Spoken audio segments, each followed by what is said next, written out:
الآن في هذه اللحظة تماما قررت أن أخلع كل رداء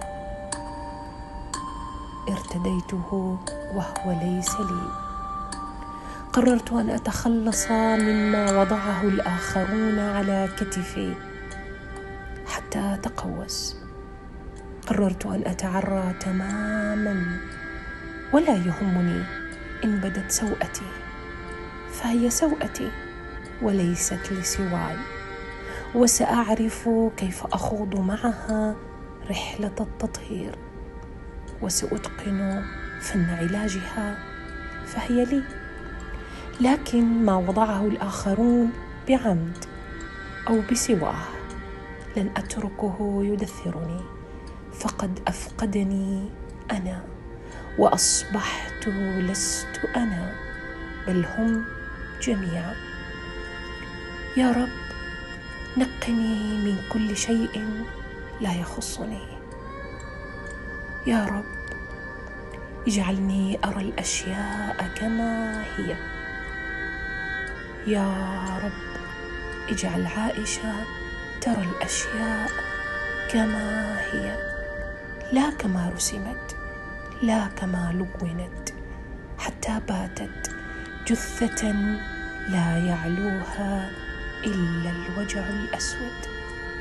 أترون تلك الحبال السميكة التي تربطني بما هو ليس لي؟ ألم يئن لها أن تنقطع عن خصر روحي وعنق قلبي؟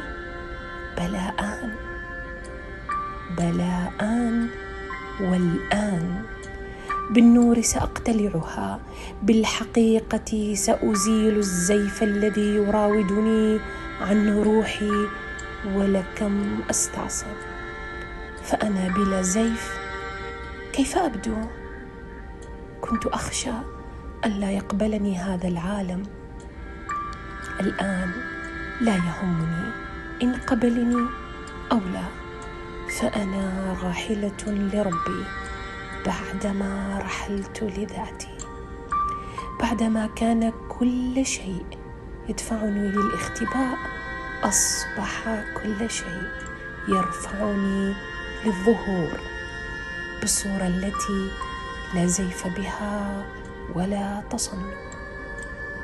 لا تبكوني إذا ما رأيتموني أرحل للسماء، بل باركوا رحيلي فسأعود في حياة أخرى دون ما تدنيس من أفكار لا تتناسب مع رسالتي.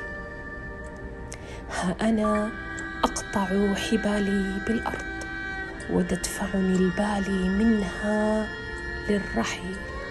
ها أنا أضعها تحت قدماي وأضرب عليها لأصعد ولألمس السماء ولأسكن الفردوس، وقد لا أعود.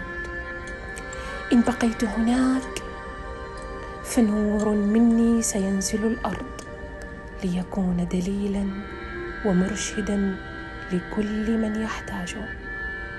أستودع الأرض ومن بها عند رب غفور.